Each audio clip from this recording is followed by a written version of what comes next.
Presenter, and I think we'll start the program, ma'am. We are No on problem. time, ma'am. No problem.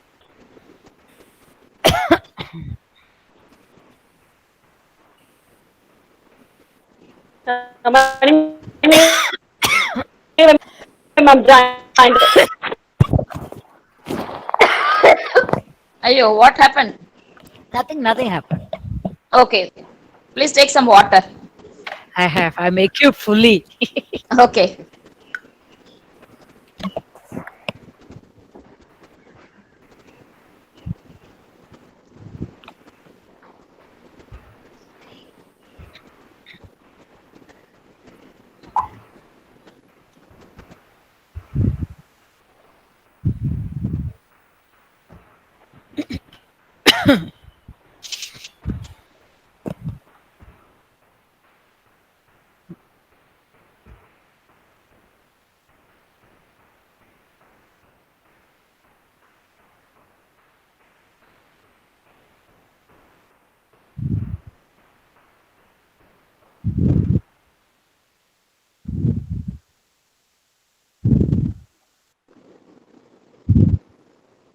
Dr. Zenita is set to join.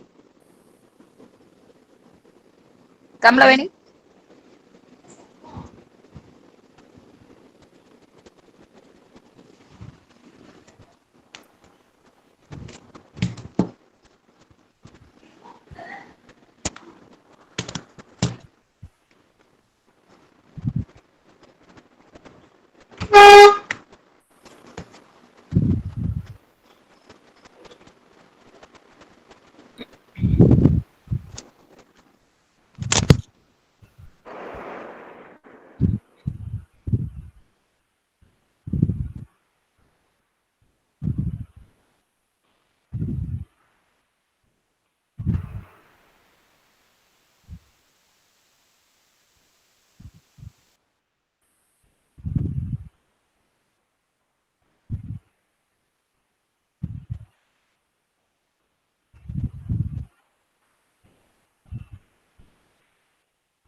Sure. Yes. So, ma'am, Manvigle, ma'am. I am here. Yes, ma'am. Ma'am, Zenita, ma'am will join us shortly, so Okay. we'll start the Okay. program. We can start. Yeah. Yeah. Yes, ma'am. Yes, ma'am.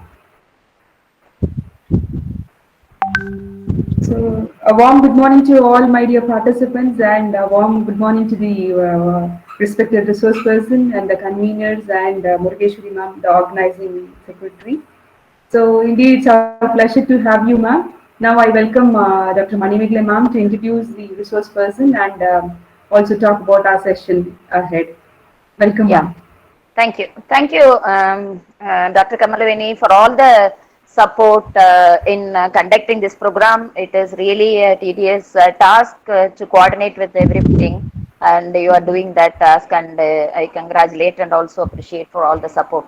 And I'm happy that we are on the second day of this 1 week program on gender sensitization. It is actually broadly titled as, and then you are going to talk on the gender bias, gender stereotyping, and gender equality, and what is the global scenario. And in that context, it is very important to have a discussion or interaction on the kind of coping mechanisms that the entire community has to take, and particularly women and children. And that is the topic on which today's resource person, Dr. Rajeshwari Srinivasan, will be talking on the coping mechanism for women and children in the COVID-19 pandemic. And I'm very happy to introduce, welcome her for this program, and for her ready acceptance also. When I contacted, she immediately accepted, and despite her schedule, of course, you would understand what is a kind of a busy person she is, and she also have immediately after this she will have an interaction there in Singapore, and she could make this time available for us. And I also tell to the participants that we are going to have one more session today in the noon. Please get reminded for that. And so Dr. Rajesh Srinivasan is basically from English background, both MA, MPhil and PhD in TESOL. She did this in UK, and her thesis was on Afro-American feminist theatre. So it is, of course, this is an important area in which we have to. Yesterday also we had this discussion inviting Mangai, she must be familiar with, there in the 1 month gender sensitization program. So how theatre and how it is also now in the contemporary context changing, and are we feminists are supposed to change to the perspective, to the kind of technology that we have been into, like the social media, where in the COVID lockdown hours, it is very much possible to disseminate through theatre, through this social media. And she has got more than 30 years, 33 years of teaching and lecturing experience there in Singapore, and nearly 45 years of debate speaker. So she is Dr. Rajesh Srinivasan is known for this debate speaker there in Singapore, very popular person, and she engages herself with multiple section of the population. It's not only the students, the children, the other, and particularly taking forward and keeping the Tamil language, the linguistics there in Singapore. Recently, we have heard that the Tamil, how Tamil has been language there in Malaysia. Just yesterday, I mean, today we have got that Tiruchirapalli is going to be be added in the syllabus of Malaysian syllabus. In fact, we are giving up here in the central board education. The Tirukural is being taken out, and what is happening in Malaysia. So thanks to those diaspora who could help in maintaining our protecting our language, Tamil. And so as a debate speaker for 45 years or so, she has been engaged in at least around, she did completed around 450 Tamil debates, and she's also a mono actor. I only wish that she will perform at least for 5 minutes or so. One of the theatre, whatever she did here also. Yesterday we had witnessed that where Revati, a trans person, was performing, but it was a video. But I'm afraid whether it is possible for Dr. Rajeshwari to play that. And she's a motivational speaker, very much engaging herself to the children, the students, and motivate them in everything, and effectively multilingual. And she's an basically associate lecturer in Singapore, court interpreter, debate and mono acting trainer for students. That is a very blessing that we could get from Dr. Rajeshwari. And she's also effectively a bilingual upcoming writer and a poet, a translator, and won many accolades in all these fields. We'll be happy to listen to you at least one of the poems where it will be both in English and Tamil, so that here the audience are drawn from across the country, and they'll be able to understand that also. So this is the background in which we have our resource person today, and she'll definitely be engaging us towards the coping mechanism for women and children, and in fact she is doing that there in Singapore. And so when we asked for this, immediately she agreed, because she very much engages herself to the coping mechanism. Even when I was calling, she was just out of that particular meeting, and therefore she'll definitely be an inspiring speaker today for us. And it is not just a speaker today, she is also going to be a motivator for us, a role model for us. So on behalf of all the participants here, thanks to Dr. Kamalaveni again, and the collaboration of Bharathiar and Bharathidasan, because we could get around 250 participants join, even it may go up, and sometimes it won't cross 150 or 200. Today it has crossed 250, and apart from this, we also have there in the YouTube. So people who are not here will also be there on the YouTube. So on behalf of the participants and the organizing departments. I welcome Dr. Rajeshwari Srinivasan for this interaction 1 week short-term program, and I also thank for accepting the invitation. And I'd like to I'd like to welcome Dr. Zenita, who will shortly be joining, the head of the Department of Women's Studies, Bharathiar University, and my own colleagues, Dr. Murgeshwari, Professor, Department of Women's Studies, Bharathidasan University, who is also the a person who conceptualized along with Dr. Kamalaveni, and I welcome Dr. Kamalaveni for all the support and also coordinating the program. And I also welcome Dr. Shubha, Dr. Mangekarsi, Dr. Kausalya, and other colleagues there, and also Dr. Shamim Banu and Jaiti from our department, and all the participants, both faculty members, the students, the research scholars, the development organizations, etc., for joining this program. And you would definitely be cherishing the kind of the delivery which we are going to have for the whole week together. So once again, I welcome Dr. Rajeshwari, and now over to Kamalaveni.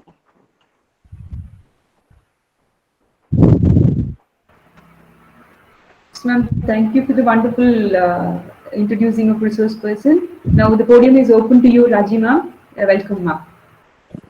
Thank you, Dr. Kamalaveni. Are you able to hear me? Yes, ma'am, Okay. it's clear. Thank you. Yes. Thank you, Dr. Kamalaveni. Thank you, Dr. Manimekalai, for having invited me for this forum. I'm very happy to be here today with you all for this webinar. When Dr. Manimekalai suggested that it's about the coping mechanism for women, I was quite impressed, and I was quite happy too, because I just wanted to include the students along with her, the title suggested by her, because I'm personally passionate about doing anything for the students, wherever they be, whether in Asia or whether in any other part of the world also. That's one of my pet subjects. And despite being a university lecturer, I do take pleasure in telemaking myself to the various needs of students from kindergarten to junior college, university, and so on and so forth. So I really thank each one of you for having come here today to provide me this opportunity to listen to this topic as well. Today's topic is coping mechanism for women and students during the pandemic. Association of Women for Action and Research, AWARE Singapore, has clearly classified how the COVID-19 pandemic affects the disadvantaged, vulnerable women in Singapore. Singapore, as you may know, is a multiracial, multi-religious, multicultural society. Why do I keep insisting on the multiracial, multi-religious, and multicultural society? You will know very clearly, in a even otherwise a homogeneous society, women do face various kinds of problems during this pandemic. And if such is the case, imagine Singapore, which is like US, a melting pot of various cultures and a melting pot of various races and various languages as well. Within this society, we have more families bound by interracial and international marriages too, making the problem more complicated. Within such a society, the issues faced by women during this pandemic have an extra edge as opposed to their counterparts elsewhere in the world. The clear classification of women who are affected. Give me a second. I'll see whether you are able to see this. Are you able to see my screen? No, it hasn't No. come. You have to present. Yeah. I did it. Give me a Yes. second. I-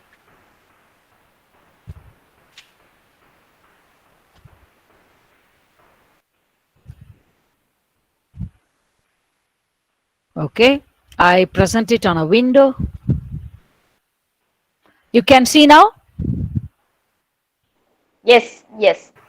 Yes, ma'am. Okay. No, Okay. no, no, no. It has Thank you. just It yeah, has come. You Yes, can? yes. Okay. yeah. Okay. Thanks.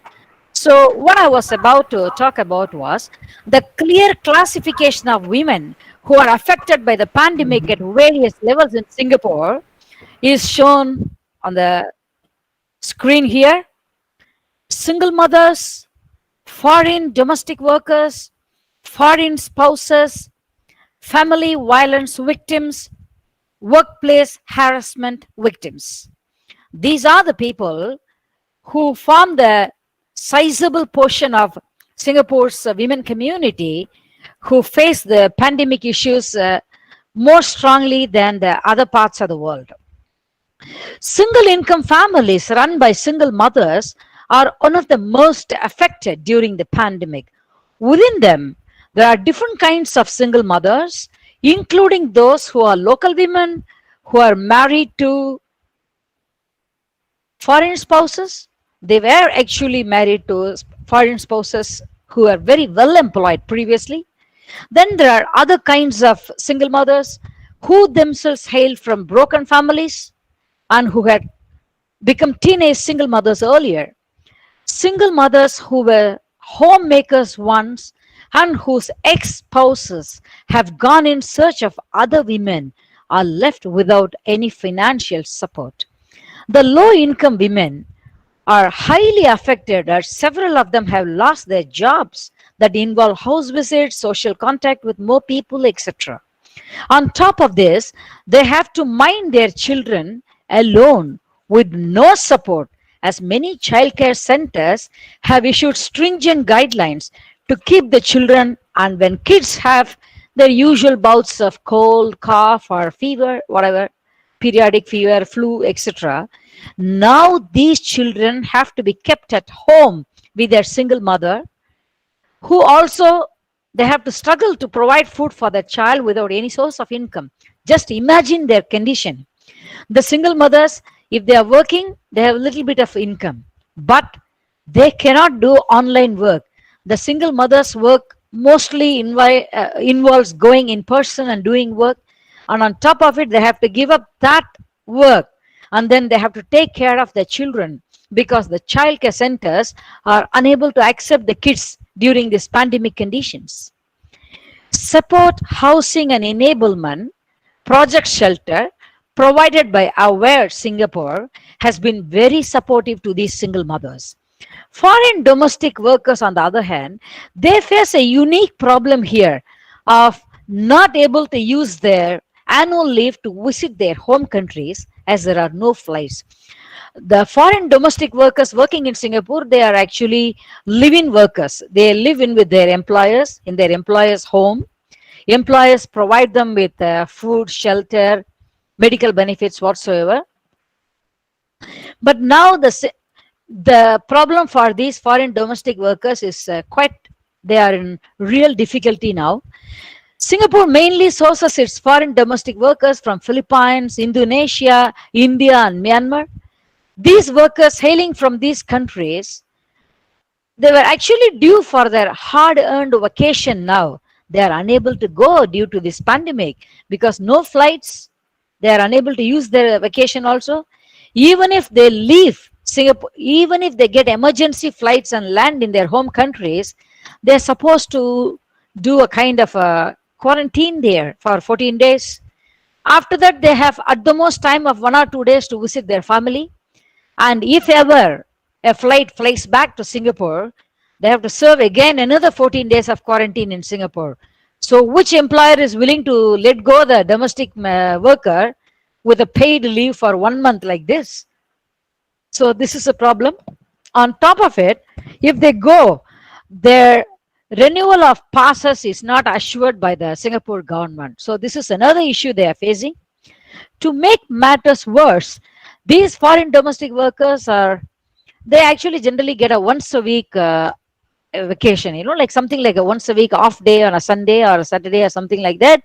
They are unable to use that now because of government restrictions, as there are movement and congregational restrictions to protect them from the infection of COVID-19. They have been discouraged from meeting in groups. Then, if they go out, whom will they meet? All their friends are kept under lock and key because they have to be saved as well. Being cooped up in their employer's home all the times is an uphill task for these domestic workers.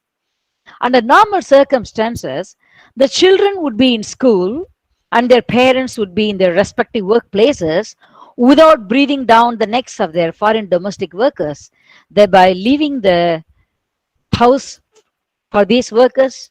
The workers, of course, they have some private space even though they are working. Now everything is robbed off.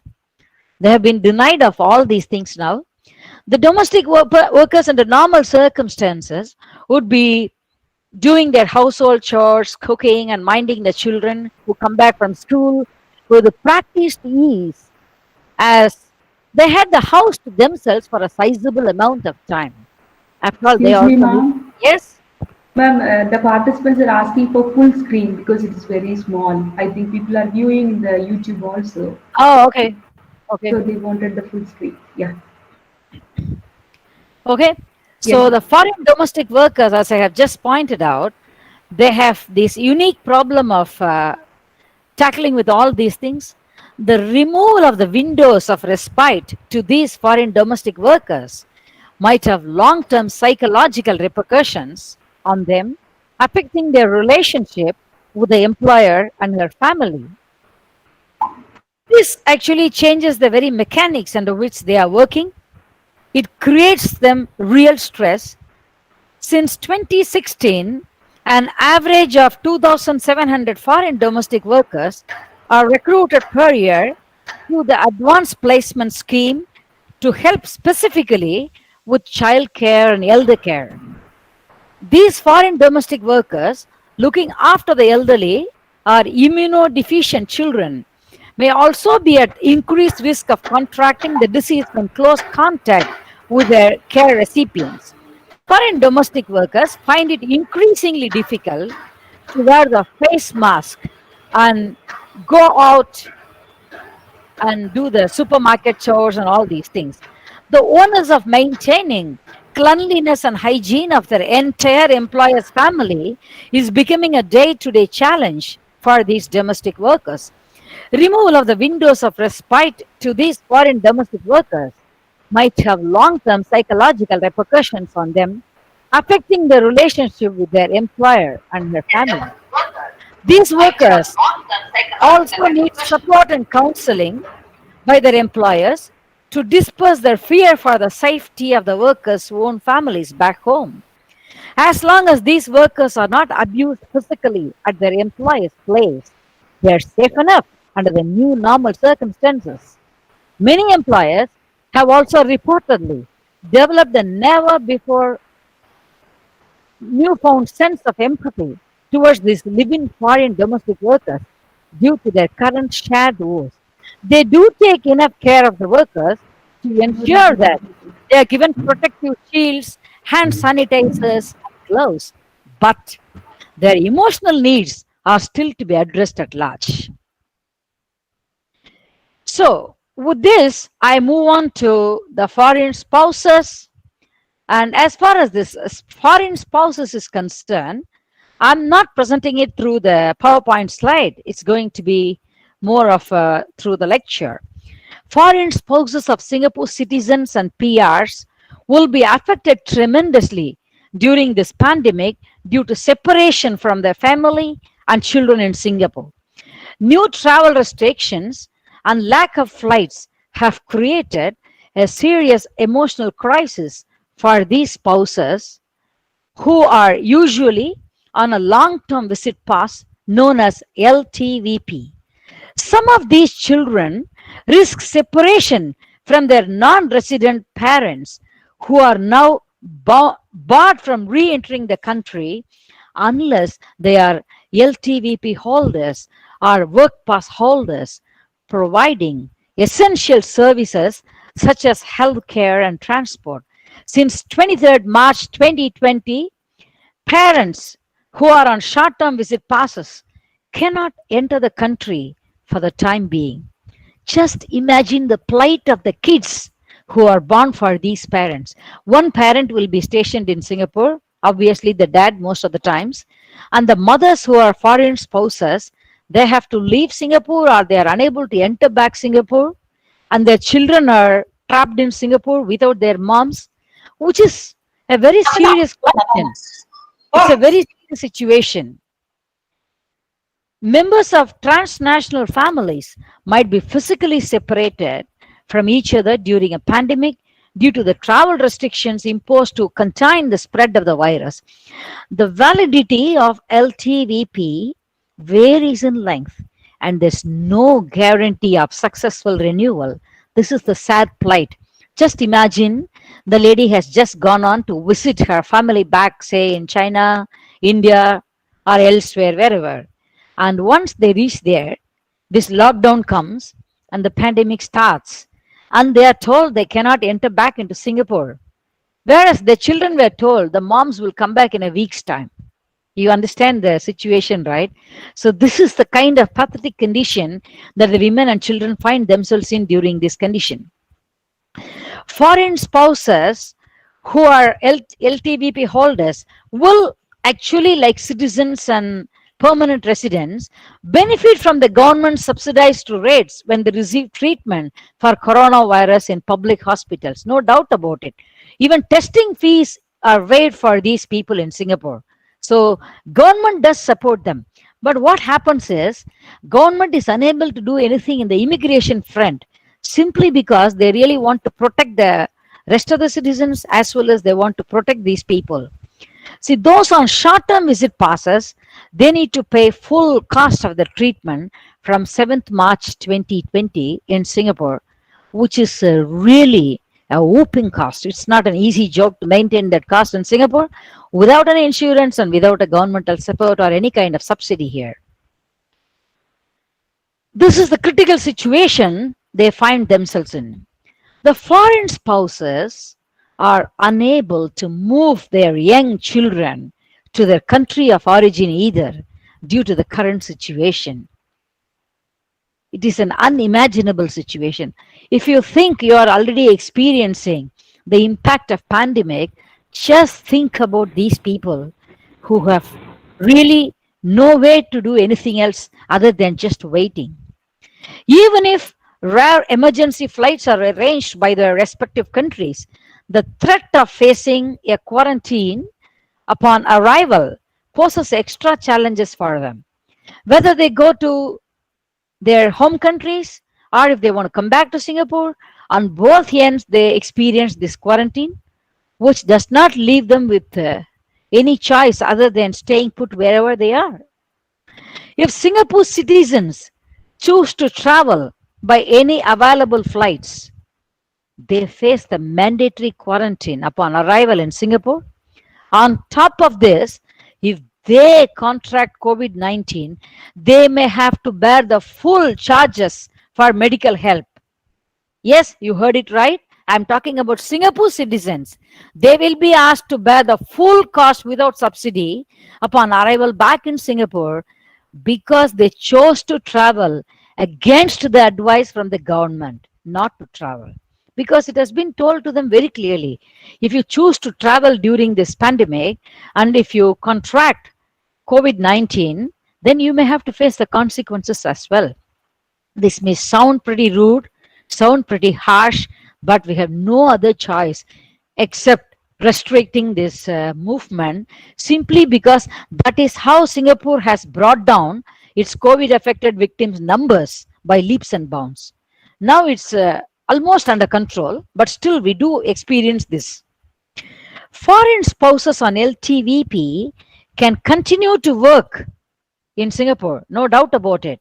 While national data on the number of LTVP holders by job industry is not publicly available, based on existing research and based on AWARE's research, many foreign wives on LTVP tend to be doing frontline jobs like food and beverages, retail, home care, receptionists, and so on and so forth.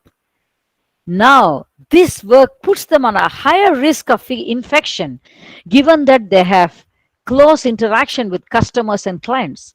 And unfortunately, there's another downside to the scenario. During this pandemic, as most of the establishments were closed down for a prolonged period, many of these women have lost their jobs. They have lost their jobs. That's it. It's not coming back to them in the near future. They are facing financial crisis in their already low income earning families. In some extreme cases, this has created enough cause for future divorces. Not that there was no reason for divorce other than financial causes, but these are current excuses enough to trigger more number of divorces, leaving more number of children caught up between the world of the dad and the world of the mom. They do not know what's happening around them. Whatever be their age, they do not know what's happening around them. They're already shocked because everything dear to them is robbed away. And now, on top of it, they have to put up with this also. I'm not trying to sensationalize the issue, but I'm trying to show you the cross section of society about whom we have not forgotten, but we do not know what to do actually. Whatever we do, it will be of some help to them, but it cannot entirely, totally eradicate their problems. That is the issue. Another scenario which we see here is a family violence victims.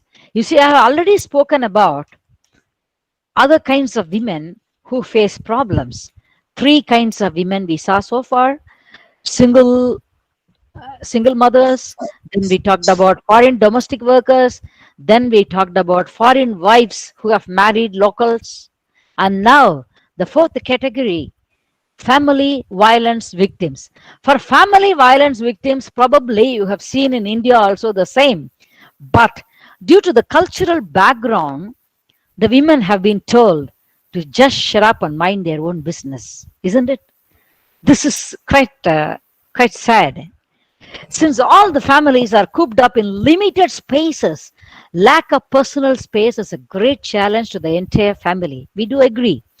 Women are especially affected, as a working women who spent a sizable time away from their house recharged now have to struggle between their online work as well as their domestic duties. Again, I and some of you might be wondering,